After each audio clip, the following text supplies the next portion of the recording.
Hello everyone, we are Team DesigNex. In this video, we'll be presenting our group project for the course ME29002 Mechanism Sessional. The problem statement we selected is the synthesis and stimulation of windscreen wiper mechanism.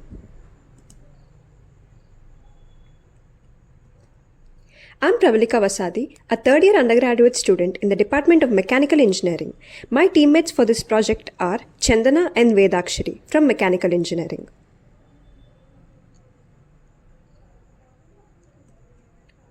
This is the problem statement that we have chosen. Our task is to synthesize the wiper mechanism given in the tutorial sheet 2, question number 6, and then to develop a stimulation to study its motion. This mechanism must function without any quick return effect, and we should also look into the additional improvements to achieve a better mechanism. This is the overview of our presentation. It outlines the key steps we followed from the mechanism synthesis to stimulation, followed by analysis, quick return mechanism, and the improvements that we introduced.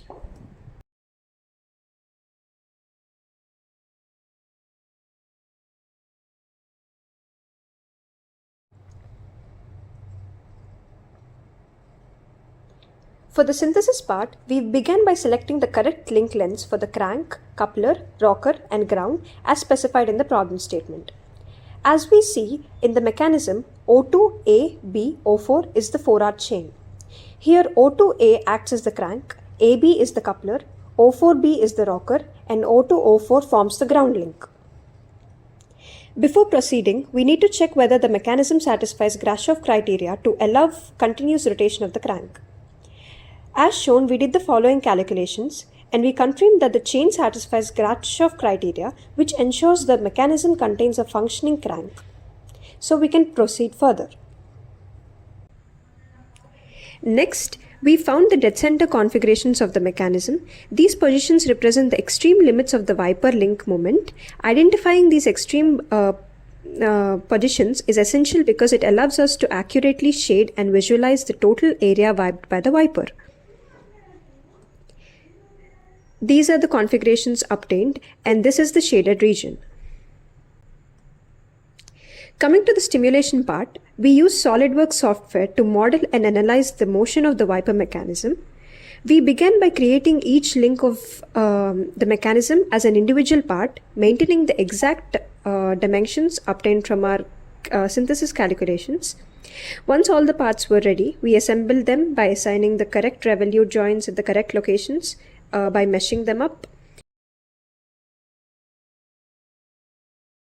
After completing the assembly, we proceed to the motion study within the SolidWorks. Here we provide a constant rotational input of 20 rpm to the crank link O2A to stimulate the real-life behavior of the mechanism. SolidWorks then generates the full motion of the wiper system, which is recorded and shown here.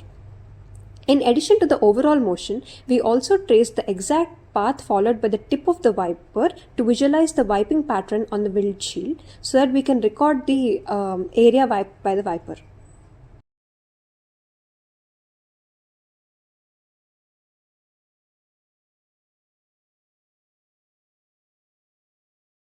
Next, we'll move on to the velocity analysis. To verify our results analytically, we also wrote a Python program to generate the velocity graphs using displacement relationships obtained from the analytical method.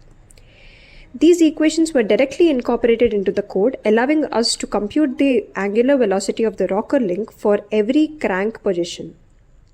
The following plots show that how angular velocity of the rocker, which is output link, varies with respect to time for an entire motion cycle.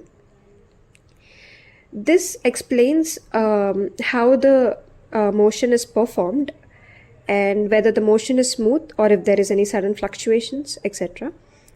Similarly, we extended our Python code to plot the angular acceleration of the rocker with respect to time. Angular acceleration is especially important because it indicates how rapidly the motion is changing. So this is the plot we got. Then moving to the analysis of area wiped by the wiper. This analysis is required because the primary purpose of the wiper mechanism is to clear as much as effective area on the windshield as possible. So to understand how the wiped area changes, we wrote a Python code that plots the area covered versus the blade length, which here corresponds to the link CD in our mechanism. This plot helps us visualize how blade lengths impact the total swept area. From the graph, we observe that the blade length increases, the area wiped also increases, which is expected.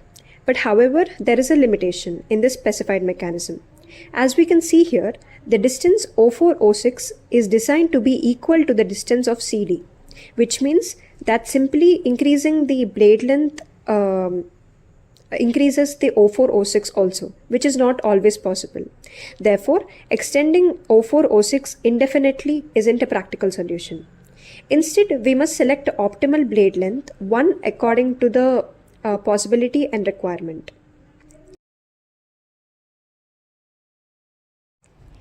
Coming to the quick written mechanism, the graphs shown here represent the velocity and acceleration plots obtained from the SolidWorks for the given mechanism. From these plots, we can clearly observe sudden fluctuations in the motion profile.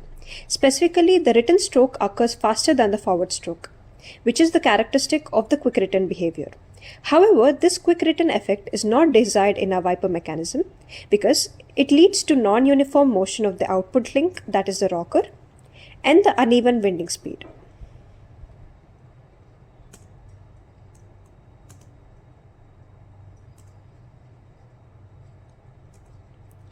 So to overcome this issue, we tried varying the link lengths of the 4-bar chain.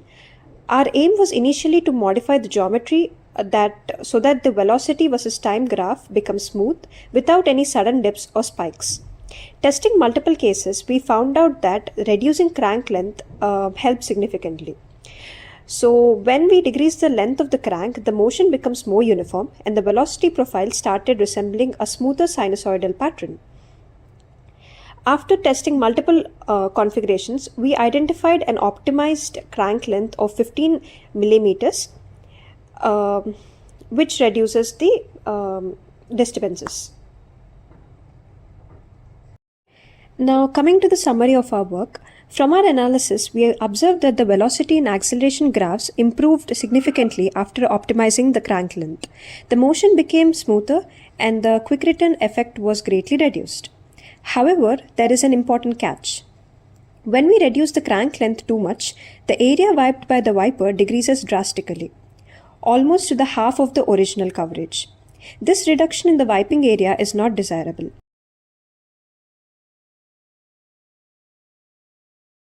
So overall, our conclusion is that the mechanism requires an optimal crank length, the one that eliminates the quick return effect while still maintaining a sufficiently large wiped area.